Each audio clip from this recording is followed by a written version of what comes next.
I went from this to this. आणि हे मी केलं लास्टच्या 8 महिन्यात as a engineering first year student. So तुम्हाला पण जर असं कॉलेज अँड जिम मेंटेन करायला प्रॉब्लेम होत असेल, सो या व्हिडिओमध्ये मी तुम्हाला सांगणार आहे की कोणत्या गोष्टींवर फोकस करायचं आणि कोणत्या गोष्टींवर फोकस नाही केला तरी चालेल. सो जर तुम्हाला हा टॉपिक इंटरेस्टिंग वाटत असेल तर let's get into it. So जेव्हा आपण मसल बिल्डिंगच्या प्रोसेसला विचार करतो तेव्हा सगळ्यात पहिली गोष्ट म्हणजे आपल्या डोक्यात येते ती आहे ट्रेनिंग. ट्रेनिंग हा सगळ्यात फंडामेंटल बेस आहे. जे जर तुमचं चुकीचं असेल तर तुमची प्रोसेस खूप स्लो होऊन जाईल. सो सगळ्यात पहिली गोष्ट ट्रेनिंगमध्ये लोकांना खूप जास्त कन्फ्युजन असतो की त्यांनी कोणता वर्कआउट स्प्लिट फॉलो करायचा.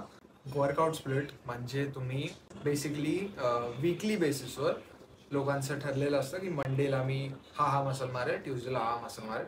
असे खूप सारे वर्कआउट स्प्लिट आहे. सो खूप साऱ्या टाईपचे वर्कआउट स्प्लिट्स असतात, जसं की push pull leg, bro split ज्यात की सिंगल मसल घेतो. मग अजून लोक इंडिव्हिज्युअली पण खूप सारे स्प्लिट्स बनवतात, जसं की एक 4 डे स्प्लिट असतो, एक पुश पुल हा स्प्लिट असतो जो 2 दिवस असतो. असे खूप सारे स्प्लिट असतात. तुम्हाला स्टार्टिंगमध्ये थोडा एक्सपेरिमेंट करावा लागेल की तुम्हाला कोणचा जास्त चांगला वाटतं, कोणचा जास्त चांगला जमतोय. त्यावरून तुम्ही ते डिसाईड करा आणि एक चूज करा आणि ॲटलिस्ट 3 महिने द्या. ॲटलिस्ट 3 महिने द्या त्या स्प्लिटला पूर्ण मास्टर करायला. सो लॉंग रनमध्ये स्प्लिट्स जास्त मॅटर नाही करत, कन्सिस्टन्सी खूप जास्त मॅटर करते. कन्सिस्टन्सीचा टॉपिक मी थोडा पुढे घेईल अँड बेसिकली तुम्हाला हे स्प्लिट्स कोणचा तरी एक चूज करायचा आणि चूज केल्यानंतर जास्त डोकं नका लावू, ते करा 3 महिने. सो ट्रेनिंग स्प्लिट्स एक्सप्लेन करणारा नवीन व्हिडिओ मी लवकरच अपलोड करेल. सो नेक्स्ट गोष्ट जी तुम्हाला डोक्यात ठेवायची आहे की मसल बिल्डिंगसाठी आपल्याला एक स्पेसिफिक टाईप ऑफ ट्रेनिंग करावी लागते, जिला बोलतात रेझिस्टन्स ट्रेनिंग. म्हणजे तुम्ही तुमच्या मसलवरती लोड टाकता आणि त्या लोड सोबत तुम्ही तुमच्या मसलला फील करता. म्हणजे जे मसल आहे तो पूर्णपणे ॲक्टिवेट करायचे प्रयत्न करता, आपल्या माइंड आणि मसलचं कनेक्शन वाढवता आणि तो लोड तुम्ही हळूहळू प्रोग्रेसिव्हली वाढवता. म्हणजे एव्हरी वीक तुम्ही थोडा वजन किंवा मग थोडे रॅप्स ॲड करायचे प्रयत्न करा. सो खूप लोक वेगवेगळ्या टाईपची ट्रेनिंग करतात आणि त्यांचा मेन फोकस असतो त्यांना मसल बिल्ड करायचं, मस्क्युलर दिसायचं, शेपमध्ये यायचं, बट ते करतात वेगळ्या टाईपची ट्रेनिंग. लाईक रनिंग हे एन्ड्युरन्स ट्रेनिंग आहे. जर तुम्ही लॉंग रन्सला जाताय किंवा मग वॉकिंगला जाताय, ती एक एन्ड्युरन्स टाईप ऑफ ट्रेनिंग आहे. त्यांनी मसल बिल्ड नाही होत. जर तुम्ही जस्ट एकदम बेसलाईनला आहात आणि तुम्ही रनिंग स्टार्ट केली तर स्टार्टिंगला तुमचा मसल बिल्ड होईल. ॲज अ बिगिनर तुमचा मसल बिल्ड होणारच. तुम्ही काय पण करा, थोड्या वेळापर्यंत तुमचा मसल बिल्ड होईल आणि एक पॉईंट नंतर तुमचा मसल बिल्ड व्हायचा स्टॉप होईल आणि जे तुम्ही ज्या फोकसमध्ये ट्रेनिंग करता, जसं तुमचं रनिंग चालू आहे, 3 महिने किंवा मग 1-2 महिन्यांनी तुमची ते मसल बिल्डिंग थांबेल. त्यानंतर तुमची एन्ड्युरन्स वाढायला चालू होईल. लाईक तुमचं मसल बिल्डिंग थांबून जाईल आणि जे तुम्ही जी टाईप ऑफ मुवमेंट करता त्या मुवमेंटनी जी गोष्ट डेव्हलप व्हायला पाहिजे ती डेव्हलप व्हायला चालू आहे. And in case of running ती एन्ड्युरन्स. सो काइंड ऑफ हे लोकांच्या मनात खूप जास्त कन्फ्युजन असतं की भाई मी तर स्पोर्ट्स खेळतो, मी तर रनिंग वगैरे करतो, बट माझी बॉडी काय नाही म्हणत. सो मेन ॲस्पेक्ट तोच आहे की तुम्हाला बॉडी बनवायला रेझिस्टन्स ट्रेनिंग करावी लागते. बाकी गोष्टींनी पण मसल पुट ऑन होईल तुमची. ऑफकोर्स तुम्ही जर कोणता स्पोर्ट्स खेळताय तर तुम्ही जे नॉर्मली दिसता ॲव्हरेज, जे असं बिना काय करता तुम्ही जसं दिसता त्यापेक्षा तर तुमची अपीअरन्स खूप जास्त चांगली होईल. बट जे जे तुमच्या मनात आहे की भाई मला अशी बॉडी पाहिजे, ती मोस्ट प्रोबॅबली तुम्हाला रेझिस्टन्स ट्रेनिंगनेच भेटणार. आता ट्रेनिंगमध्ये अजून पण काही ॲस्पेक्ट्स असतात, जसं की माइंड मसल कनेक्शन आणि टेम्पो. म्हणजे की तुम्ही कॉन्सन्ट्रिक आणि इसेंट्रिक मुवमेंट किती स्पीडनी करता ते सगळं पण मॅटर करतं. बट ते एक वेगळ्या लेवलवरती आहे, जे की बिगिनर लिफ्टरला एवढा फरक नाही पडत त्या गोष्टीने. बट जे इंटरमिडिएट लिफ्टर असतात, म्हणजे ज्यांना की थोडा टाईम झाला, ते लोक या गोष्टींवर फोकस करू शकतात, जसं की टेम्पो आणि mind muscle connection. So weight ट्रेनिंगबद्दल तुम्हाला काही गोष्टी क्लिअर झाल्या असतील, जसं की प्रिफरेबली तुम्ही रेझिस्टन्स ट्रेनिंग करा.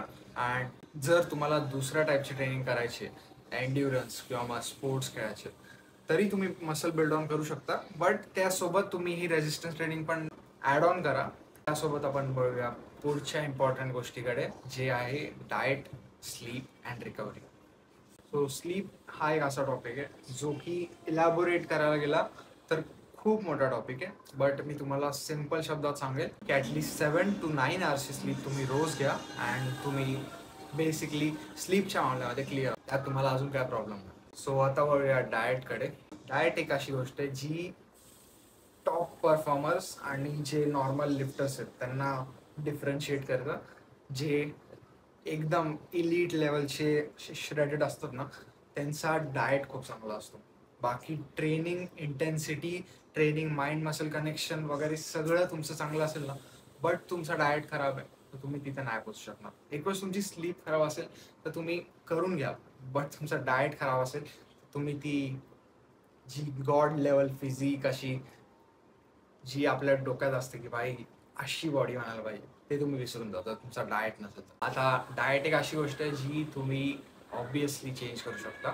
मी कधी असा अनफ्लेवर्ड खाना खाऊच नाही शकत. असा बॉइल्ड काय असेल ते मला नाही आवडत, मी असं खाऊच नाही शकत. हा जर तुमचा माइंडसेट असेल तर पहिली गोष्ट म्हणजे मी बोलेल की असा फालतू माइंडसेट नका ठेवू की मी तर फूडी आहे, मी बॉइल्ड हे आलतू फालतू गोष्टी नाहीच खाऊ शकत. सो पहिले तर त्या माइंडसेटवर काम करा. आणि एकदा तुम्हाला कळाला की तो माइंडसेट फालतू आहे, त्यानंतर मी तुम्हाला सांगेल की हर टाईमला तुम्हाला एकदम फ्लेवरलेस फूड खायची गरज नाही.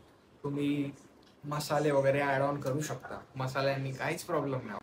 फक्त गोष्ट जी जी तुम्ही अवॉइड करा ती म्हणजे की प्रोसेस्ड फूड. जर तुम्हाला तुमचा डाएट खूप जास्त सिम्प्लिफाईड ठेवायचा बॉडी बिल्डिंगच्या हिशोबाने, तर सगळ्यात सिम्पल फंडा म्हणजे जास्त प्रोटीन खा, बस. खूप लोक बोलतात 2 टाइम्स युअर बॉडी वेट, म्हणजे तुमचा बॉडी वेट ज्या के जीमध्ये त्याला 2 ने मल्टिप्लाय करून जो नंबर येतो तितके ग्राम प्रोटीन दिवसाला गरजेचा असतो.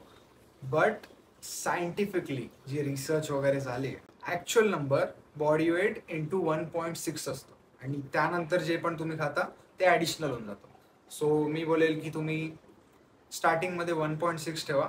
सो तुमचा समजा बॉडी वेट 50 kgs आहे तर तुम्ही 1.6 म्हणजे 75 to 80 इश ग्राम्स प्रोटीन ट्राय करा तुमचा गोल ठेवायचा. सो गाईज, प्रोटीनचा कॉन्सेप्ट खूप जास्त महत्त्वाचा. आणि एक गोष्ट जी मी बघितली खूप लोक चुकीची करतात ती म्हणजे प्रोटीन रिच जे फूड्स असतात, जसं की पनीर झाला, चिकन झाला किंवा कडधान्य झाले. मोस्टली जे आपले इंडियन हाऊस होल्ड असतात तिथे आपण एक चपाती किंवा मग भात घेतो आणि त्यासोबत भाजी वरण असं खातो. सो ही जी आपण भाजी वरण ह्याची क्वांटिटी घेतो ती कमी घेतो अँड ही जी चपाती किंवा मग भात असतं जे काप्स असतं फुल्ली काप्स, त्याची क्वांटिटी आपण खूप जास्त ठेवतो, ज्यामुळे आपला प्रोटीन कन्झम्पशन आहे तो कमी होतो. जसं की एक एक्झाम्पल द्यायला गेलो की लोक पनीर खातात, चपाती 2-3 घेतात आणि एक असा बाउल घेतात, त्यात 3 पनीरचे तुकडे टाकतात एवढे अँड त्यांना असं वाटतं भाई पनीर खाल्ला प्रोटीन भेटेल. तो माइंडसेट तुम्हाला चेंज करायचा आहे. एवढूशा पनीरमध्ये इतूसा पण प्रोटीन नसणार आणि तेवढूसा खाऊन लोकांना खूप खुशी होते, काय माहिती का. लाईक माझे कॉलेजमध्ये पण असे मित्र असतात, मी 200-300 ग्राम असा पनीर वगैरे काहीतरी घेऊन जाईल, ते लोक एक घास खाणार एवढा आणि खुश होणार, भाई प्रोटीन खाल. भाई तेवढ्याशा प्रोटीनमध्ये ना तुला घंट्याचं काय भेटणार आहे. सो त्यावरती मी तुम्हाला अशी ॲडवाईस देईल की एकदा फूड क्वांटिटीज आणि त्यांच्यामध्ये प्रेझेंट प्रोटीनबद्दल तुम्ही थोडं डोकं लावा. जसं की एक एक्झाम्पल देऊन सांगेल, 100 ग्राम पनीरमध्ये 20 ग्राम प्रोटीन असतो अँड 100 ग्राम चिकन ब्रेस्टमध्ये 30 ग्राम प्रोटीन असतो. सो मी ॲडवाईस करेल की कधीतरी बघा की 100 ग्राम पनीर केवढा असतो आणि 100 ग्राम चिकन केवढा असतो क्वांटिटी वाईज. कॅलरी ट्रॅकिंग खूप जास्त हेल्पफुल असते, बट मी स्वतः कॅलरी ट्रॅकिंग नाही करत. मी एक बेसिक आयडिया ठेवतो, लाईक अमूलचा एक 200 ग्रामचा पनीरचा येतो पॅकेट येतो, तो मला जेव्हा 100 ग्राम पनीर खायचा असतो मी त्या पॅकेटमधला अर्धा खातो. आता हे कट टू कट 100 ग्राम असणार पक्का, but tentative kind of idea येऊन जातो की हा भाई मी एवढा खातो. सो मी बोलणार होतो की तुम्ही कॅलरी ट्रॅकिंगपेक्षा हे करा, बट ही एक टाईपचं कॅलरी ट्रॅकिंगच झालं, बट सिम्प्लिफाईड व्हर्जनमध्ये. ते प्रॉपर कॅलरी ट्रॅकिंग असतं. ते असतं तुम्ही जे पण खाता त्याचं वजन करून खा आणि सगळं एका ॲपमध्ये वगैरे अपलोड करा की तुम्ही दिवसाला किती किती खाल्लं. त्यांनी तुम्हाला जास्त चांगला आयडिया येईल. तेव्हा तुम्ही असं करा जसं मी सांगितलं. तो लास्ट बोनस पॉईंटकडे बघा. सगळ्यात मेन गोष्ट आहे तुमची कन्सिस्टन्सी. गाईज, मसल बिल्डिंग खूप स्लो प्रोसेस आहे अँड त्यासाठी खूप जास्त पेशन्स लागतं. बट ही गोष्ट छोटे छोटे रिझल्ट्स बघून येते की तुम्ही जिम जायला स्टार्ट करता, मग तुम्ही बरोबर तुमचं डाएट फिक्स करता, मग तुमची स्ट्रेंथ वाढते. तुम्ही बघता की भाई स्टार्टिंगला फक्त 5 किलो इझिली जायचं, आता 10 किलो इझिली जातं. तर असे छोटे छोटे स्टेप्स घेऊन तुमची ती जर्नी पुढे जाते अँड त्यासाठी तुम्हाला लागते कन्सिस्टन्सी अँड पेशन्स.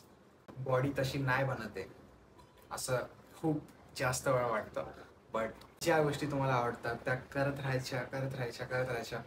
त्यामुळे तुमचा ट्रेनिंग टाईप थोडा मॅटर करतो. तुम्ही कोणत्या टाईपची ट्रेनिंग करता, तुम्हाला ॲक्च्युअलमध्ये एन्जॉयमेंट भेटते का.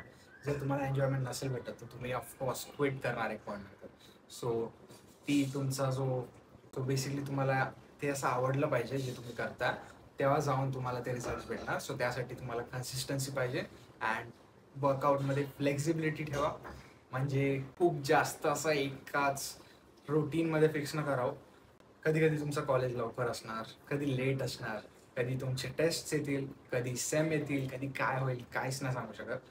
बट जसा टाईम भेटेल तसं तुम्हाला ते ॲड ऑन करावं लागेल लाईफमध्ये. तुमचे शेड्यूल थोडेसे पुढे मागे करावे लागणार. जसं तुम्ही समजा संध्याकाळी जायचं हॅबिट ठेवला जिममध्ये अँड एक दिवशी तुम्हाला संध्याकाळी कुठेतरी बाहेर जायचं, सो तुम्हाला सकाळी जावं लागणार. सो तेवढ्या लेवलची तुमच्याकडे फ्लेक्झिबिलिटी असली पाहिजे अँड पॅशन असला पाहिजे. पॅशन करेक्ट वर्ड नसेल, तुम्हाला ते आवडलं पाहिजे. पॅशन हे नंतर क्रिएट होतं, जेव्हा तुम्ही ते करत राहता तेव्हा पॅशन डेव्हलप होतं. अँड तेवढंच होतं आजच्या व्हिडिओसाठी. जर तुम्हाला काही पण कळालं असेल तर लाईक, शेअर, सबस्क्राईब करा. भेटूया पुढच्या व्हिडिओ.